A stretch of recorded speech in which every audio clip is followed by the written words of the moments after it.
Price the Lord. இன்றைய ஜீவாப்பம் 2 கொரிந்தியர் 7ஆம் அதிகாரம் 10ஆம் வசனம். தேவனுக்கேற்ற துக்கம் பின்பு மனஸ்தாபப்படுகிறதற்கு இடம் இல்லாமல் இரட்சிப்புக்கேதுவான மனந்திரும்புதலை உண்டாக்குகிறது.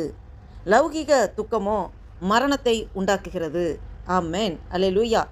பாருங்கள், இந்த வசனத்தில் அப்போஸ்தலனாகிய பவுல் 2 வகையான துக்கங்களை இங்கே வேறுபடுத்தி காமிக்கிறத பார்க்க முடிகிறது. தேவனுக்கேற்ற துக்கம் என்றால் என்ன? அது வெறும் கண்ணீர் விடுவது மட்டுமல்ல, நாம் தேவனுக்கு விரோதமாக பாவம் செய்துவிட்டேன் என்ற அந்த ஒரு ஃபீலிங், அந்த உணர்வால் வருகிற துக்கம்.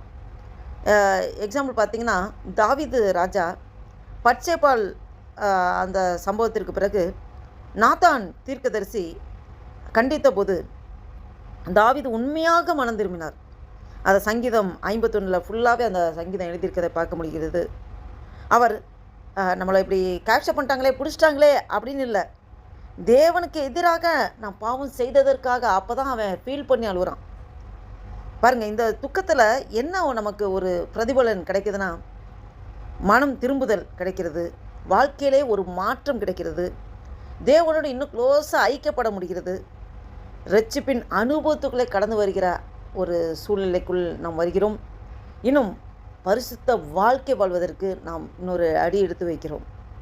ஆனால் உலகத்துக்கேற்ற துக்கம் பார்த்தோம் என்றால், அது பாவத்திற்காக அல்ல, பாவத்தின் விளைவாக வருகிற துக்கம்.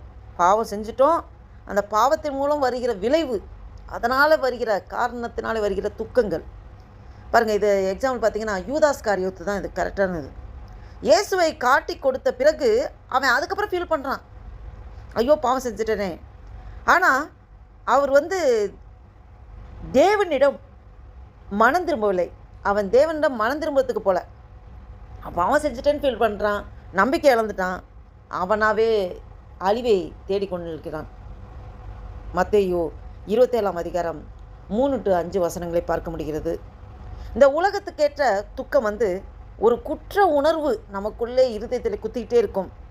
நம்பிக்கை சுத்தமாக அற்றுப்போகும், நம்பிக்கை கெடுத்துவிடும், தேவன் விலக செய்துவிடும். பாவம் மோசமானது, ஆவிக்குரிய மரணத்தை உண்டாக்கிவிடும். அல்லேலூயா. பாருங்கள், மனம் திரும்புதலை உண்டாக்குற காரியம் என்னது?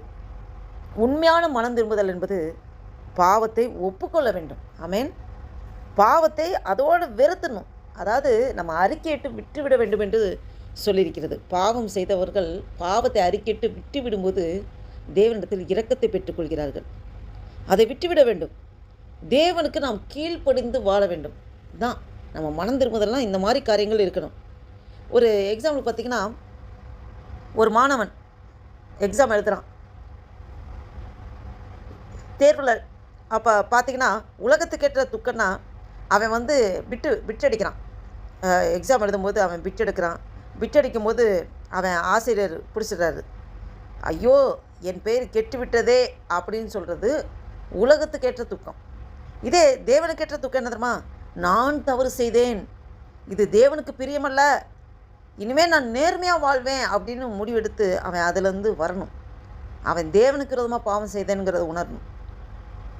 முதல் துக்கம் தண்டனையை பற்றி அவன் ஃபீல் பண்ணுறது. ஆனால் 2வது துக்கம் இருதயத்தில் மாற்றத்தை பற்றி உள்ள துக்கமாக இருக்கிறது. நமக்கு இதன் மூலமாக என்ன நம்ம படித்துக் கொள்கிறோம் என்றால், பாவத்தை நியாயப்படுத்தாமல் ஒப்புக்கொள்ள வேண்டும். ஆமென். நம்ம ஒரு காரியம் செய்துட்டோன்னா அதை நியாயப்படுத்துறது இல்லை, நான் கரெக்டு பர்ஃபெக்ட்டுங்கிற மாதிரி நம்ம நியாயப்படுத்துறது அது கூடாது. தேவனுடைய சத்தத்தை கேட்ட உடனே மனம் திரும்ப வேண்டும். ஆமென். நம்ம கண்ணீர் மட்டும் போதாது, வாழ்க்கை மாற வேண்டும். நான் பாவம் செஞ்சுட்டேன் கண்ணீர் வடிச்சிட்டா போதுமா? No, never. ஆண்டவர் நம்மகிட்ட மாற்றத்தை எதிர்பார்க்கிறார். தேவனுக்கேற்ற துக்கம் எப்பொழுதும் நம்பிக்கையும் ஒரு புது வாழ்க்கையை பற்றியுமே அது தருகிறது. ஆமென். தேவனுக்கேற்ற துக்கத்திலே நமக்குள்ளே ஒரு புதிய நம்பிக்கை வருகிறது. தேவன் நமக்குள்ளே ஒரு இருதயத்துக்குள்ளே ஒரு மாற்றம் வருகிறது. தேவனோடு இன்னும் க்ளோஸாக ஐக்கியப்படுறதுக்கு நாம் அடுத்து முயற்சி செய்வோம். இதுதான் தேவனுக்கேற்ற துக்கம். இதை கேட்டுக்கொண்டிருக்கிற என் அன்பு தேவ பிள்ளைகளே, தேவனுக்கேற்ற துக்கம் நம் வாழ்க்கையை மாற்றும், உலகத்துக்கேற்ற துக்கம் வாழ்க்கையை அழிக்கும். இதை கேட்டுக்கொண்டிருக்கிற அன்பு தேவ பிள்ளைகளே, நாம் டிசிஷன் எடுப்பது ஆண்டவர் நம்முடைய கரத்தில் கொடுத்திருக்கிறார். ஃப்ரீ வில் நம்மகிட்ட இருக்குது. நாம் தான் முடிவெடுக்க வேண்டும். தேவனுக்கேற்ற துக்கத்தோடு நாம் ஒவ்வொரு நாளும் நமக்குள்ளே ஒரு மாற்றத்தை, ஒரு மன மாறுதலோடு ஆண்டவரோடு உள்ள ஐக்கியத்திலே நாம் முன்னேறி செல்வோமா? இந்த சிந்தையோடு ஒரு புதிய நாளைக்குள் நம்மளை நடத்தி கொண்டிருந்திருக்க தேவனுக்கு நன்றி செலுத்தி ஆண்டவர் நோக்கி பார்த்து ஜெபம் செய்வோம். அல்லேலூயா. நன்றி தகப்பனே, நன்றியோடு துதிக்கிறோம் ஆண்டவரே. துதிகள் பத்தில் வாசம் செய்கிறது போய் நன்றியோடு துதிக்கிறோம் ஐயா. நன்றி அப்பா, நன்றி தகப்பனே. அப்போ அந்த 2026 வருஷத்தில் ஆண்டவரே, ஜூலை மாதமாகிய 7ஆம் மாதத்தின் 10ஆம் தேதியை காண கிருபை செய்த தேவனே, உமக்கு கொடானகுடி ஸ்தோத்திரம் ஐயா. நன்றி தகப்பனே. ஒரு புதிய நாளை காண்பதற்கு ஜீவன் தந்திரே, பலன் தந்திரே, சுகம் தந்திரே. நன்றி அப்பா. எங்களை கொண்டு நீர் என்ன செய்ய சித்தம் தீர்மானம் வைத்திருக்கிறோ உங்களுடைய சித்தத்தைப்படி நடத்துங்கப்பா. எங்கள் சுயமெல்லாம் சாம்பலாய் மாறட்டும் ஆண்டவரே. எங்களை முற்றிலுமாய் தாழ்த்தி ஒப்பு கொடுக்குறோம் ஆண்டவரே.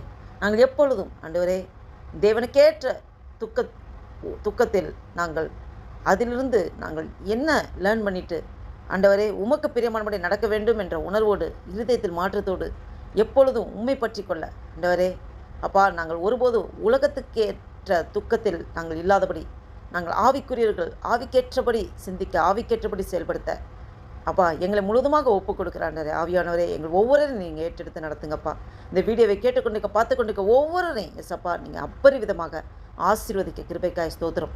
எங்களையே முற்றிலுமாய் தாழ்த்தி ஒப்பு கொடுக்குறோம், அர்ப்பணிக்கிறோம் ஆண்டவரே. உடைய நாமும் ஒன்றே மகிமைப்படட்டும். ஆசீர்வதிங்க, பலப்படுத்துங்க. இயேசு கிறிஸ்துவின் நாமத்தினாலே ஜெபிக்கிறோம் ஜீவனுள்ள நல்ல பிதாவே. ஆமேன், ஆமேன். Praise the Lord. Thank you Jesus.